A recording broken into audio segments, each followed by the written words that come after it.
Toyota Innova nilay ko. 2026 mga kaibigan, no.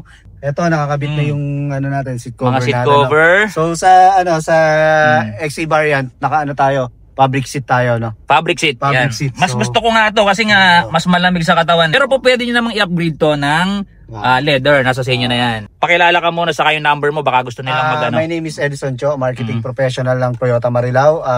My contact number is 0995-088-4360. So ano na rin yun, Viber ready na rin. Pwede nyo akong kontakin sa Edison Cho, Toyota Marilao. Referred ko yan sa inyo, guaranteed na maayos tong ahente dito sa Toyota Marilao. Ito yung kanyang dashboard. So dito yung sa ilaw natin, parin Lyco, no. So signal light, dyan lahat yon, pati yung high natin, pag mag-open ka rin ng headlight, so dyan yun, ano. So ito naman yung sa settings natin para sa vehicle, no. Bukas yung pinto natin, yung sa akin. Oo. Ayun, kita mo kung ano, door ajar, mga kaibigan, ayun, kita mo kung saan yung nakabukas. Ayun, nagsara na. Ayun. So dyan makikita rin yung sa settings ng vehicle. Siyempre yung mga temperature dyan yon, yung mga warning dito lahat yan. Tawag dito? Adjust, tilting. Telescopic, o diba? Pang high-end. XE lang to mga kaibigan. Hindi naman XE lang pero kasi yun yung pangalawa sa pinaka-base model, diba? Pangalawa. Kasi may J5 na pinaka-mababa, tilting na siya. May infotainment natin, Apple CarPlay na siya, Android ready na rin. Kapag kinonect nyo yung ano niya dito, cellphone niya, kung naka-Waze siya, Viber, lalabas na dito sa monitor, no? O, diba? So yun, so pag Android, kailangan naka-connect dito sa USB pag natin. Android, sorry Android! So, Android, gano'n na, So yun, so sa iPhone parang Bluetooth lang yung ano. Ang pinaka nagustuhan ko dito, syempre meron siyang yung tinatawag ng iba, rep. Pero hindi. Sige, ulit. Pang-maintain ng halimbawa meron kayong drinks.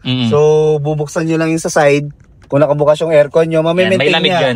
Mami-maintain niya yung cool temperature ng mga drinks niyo. So maliban diyan, meron diyan glove box. Glove box niya, syempre ang laki niya, no. Ayan, yun, meron tayo. Surprise to kaya tutulog.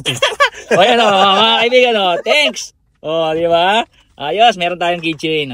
Nakapakaganda naman mga kaibigan. Ang nagustuhan ko rin dito mga kaibigan sa Innova kasi malaki yung bintana, malaki yung visibility po, maganda. At yung mga angle na gano'n, ayan. So ang ganda niya mga kaibigan. Unlike sa okay din naman yung Fortuner. Kasi mga kaibigan, ako bilang ahente katulad ni Paring Cho, itong Innova kasi tested ko siya, maganda ang shock. Idol na. Maganda siya, maganda talaga siya. At the same time, hindi ko naman prefer yung sobrang ganda nung yung parang iyayabang, hindi. Ang purpose natin dito is multi. Kaya nga MPV, pwede siya sa business, pwede siya sa family. Yes. At the same time, malaki yung makina 2.8. Hindi pa rin nababago yun. Unlike ng Montero, Fortuner, nasa 2.4 na yun. 2.4 lang yung mga yun. Oo, kahit na automatic nga pala yung ginuha ko. May sports mode tayo, 6-speed automatic tayo. Pwede ka mag-tip plus dyan. Saka yun na. Yun, malawag dyan sa likod. Pati rin doon sa third row. Marami na pong makakasakay. Meron kasi tayong eco mode. So meron din tayong power mode. Yun ang kagandahan yan. Yun yung yun yung isang dito kung halimbawa. Pero si Innova kasi ang isa sa powerful engine na meron si Toyota. Kasi 2.8. So yung power mode yan yung full capacity ng engine. Pwede siyang mag-boost up pa Ganda niya, meron pang yung para sa sleeper yan, traction. Pwede mo siyang i-off kasi minsan pag naka-on siya, so minsan nagbibigay siya ng hindi naman siya gamit pag hindi sleepy road Kaya kung gusto nyo talaga ng unit na talaga magagamit ninyo sa mga paakyat, Baguio, di ba? Baguio, mga kargahan, pero at the same time meron kang unit na magagamit mo para sa pamilya mo na hindi naman ganon kapangit yung itsura actually. Maganda pa rin naman talaga siya. Pero kung i-compare mo dun sa mga latest na mga itsura ng mga Fortuner, Expander, pero iba kasi yung natin, Toyota is Toyota. Maganda pa rin ang quality, maganda ang shock, style, hindi na luluma yung itsura. At the same time, pagka binenta mo to in the future, hindi katulad ng mga hindi kilalang brand, syempre mababa na kagad ang value. So kontakin nyo sila mga kaibigan kung may mga questions kayo. para ano kayo, ma-guide niya kayo kung paano yung gagawin. Pwedeng cash, pwedeng installment.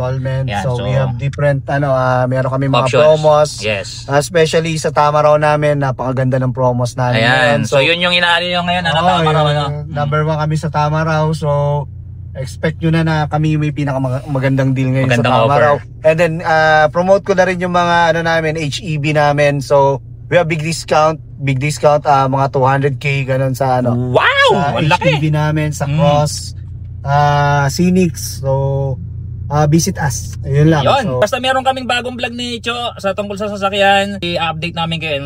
Mag-follow lang kayo rito para for the future vlogs namin. So hanggang sa muli mga kaibigan. Takpan mo na pare yung camera. Thank you.